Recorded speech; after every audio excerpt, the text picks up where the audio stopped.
Hello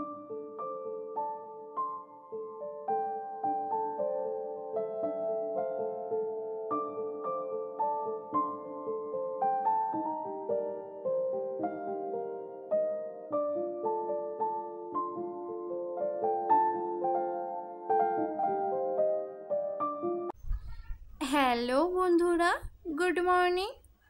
আমি lima. কেমন আছো তোমরা সবাই? আশা করছি তোমরা সবাই খুব ভালো আছো এবং সুস্থ আছো। আমরাও ভালো আছি, সুস্থ আছি। আরও একটি নতুন সকাল, নতুন ব্লগে তোমাদের সকলকে স্বাগত জানাই। আর ঘড়িতে এখন বাজে প্রায় 6টার কাছাকাছি। ঘুম থেকে এইমাত্রই উঠলাম। আর আজ হচ্ছে বৃহস্পতিবারের সকাল থেকেই তোমাদেরকে সঙ্গে নিয়ে আজকের ভিডিওটা আমি শুরু করলাম। আশা করছি তোমাদের ভালো লাগবে। তাহলে বন্ধুরা ভিডিওটা স্কিপ না করে দেখতে থাকো। আর এই যে সকালবেলা তো উঠে পড়েছি, আর ওপাশে দেখতেই পেলে তোমাদের দাদা ভাইয়ের জামা কাপড়গুলো আয়রন করতে দিয়েছি, কারণ এতক্ষণ না কারেন্ট ছিল না, এই জন্য করতে পারিনি। আর ঘুম থেকে উঠতেও একটু লেটই করে ফেলেছি বলতে পারো। কারেন্ট না থাকলে না কোনো কাজই করতে ইচ্ছা করে না গো, এই জন্য। আর আমরা বাড়ির বউরা দেখবে যতটা সকাল সকাল উঠতে পারি ততটাই যেন আমাদের কাজ গোছাতে মানে অনেকটাই হেল্প হয়, কারণ এক হাতে সব কিছু করতে হয়, তো এই জন্য যতটা পারা যায় একটু সকাল সকাল উঠতে পারলেই যেন অনেকটা ভালো লাগে।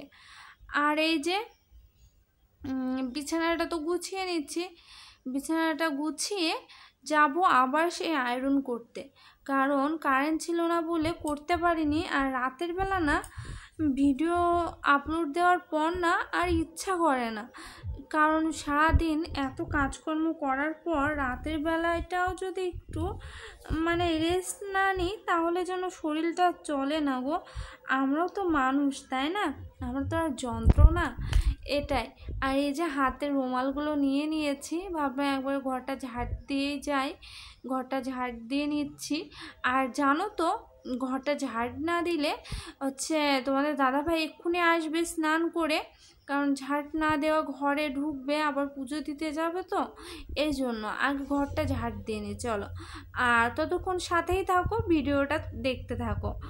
আর আমার কাজকর্ম, আমার যাবতীয় যা কিছু তোমাদের কেমন লাগে ভিডিওতে, আমার রান্না বান্না, আমার কাজকর্ম, আমার পুজো আচ্ছা করা, সবটাই তোমাদের কেমন লাগে সবটাই তোমরা আমাকে কমেন্ট করে জানিও বন্ধুরা।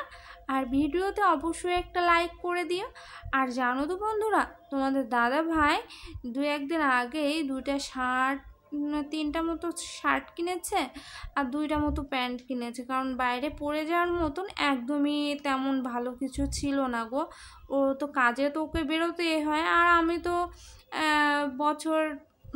বছরকে বছর বাড়িতেই কাটাই দিচ্ছি, ওই মাসে একদিন বেরোয় কি বেরোয় না সেটাও সন্দেহ।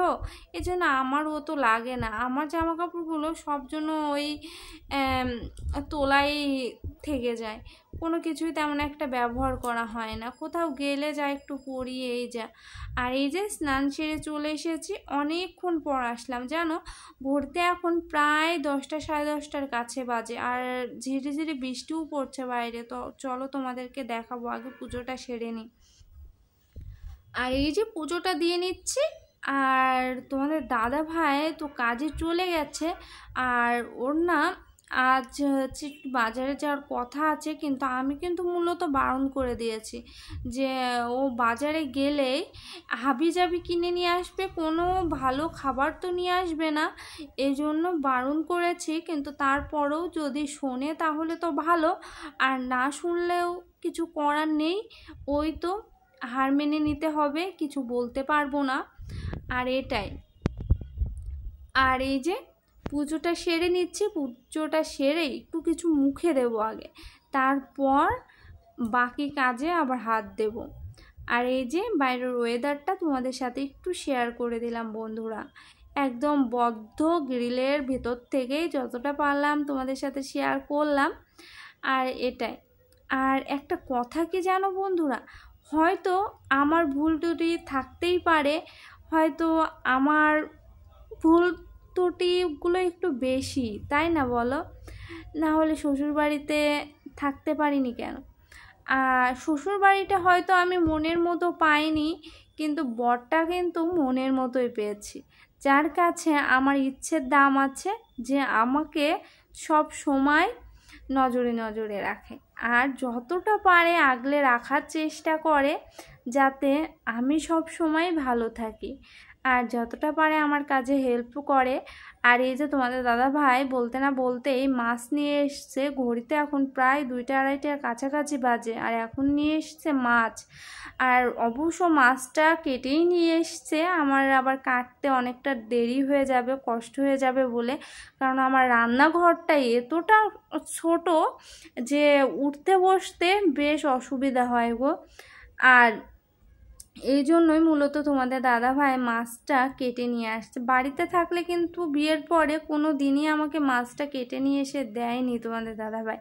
এই ভাড়া বাড়িতে আসার পরে জায়গার সংকট, তো একটু মাছগুলো কাটবো, একটু কলপারে না যেতে পারলে একটু ভালো করে ধোবো, এগুলো না করতে পারলে না ভালো লাগে না, যেটাই যারা অভ্যস্ত আর কি। আর আমার শ্বশুর বাড়িতে যখন থাকতাম তখন তো এভাবেই ব্যবহার করেছি, কলপার বলো ঘর বাড়ি বলো সবটাই মনের মতো করে ব্যবহার করেছি, বাধা দেওয়ার মতো কেউ ছিল না।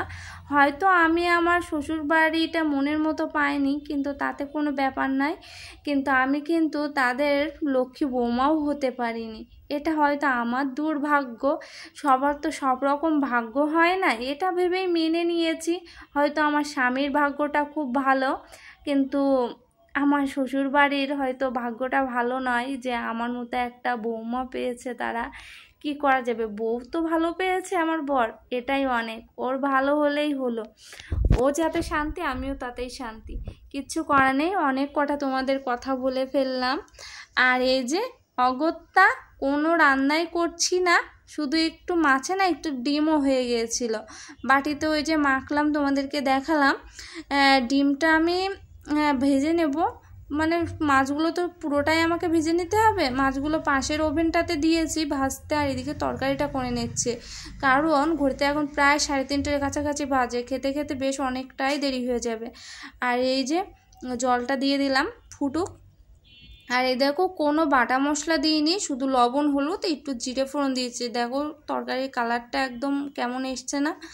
আর আজকের ভিডিওটা তোমাদেরকে রান্নাবান্না দেখিয়ে শেষ করছি, দেখা হচ্ছে নতুন একটা ভিডিওতে, ততক্ষণ সুস্থ থেকো, টাটা বন্ধুরা।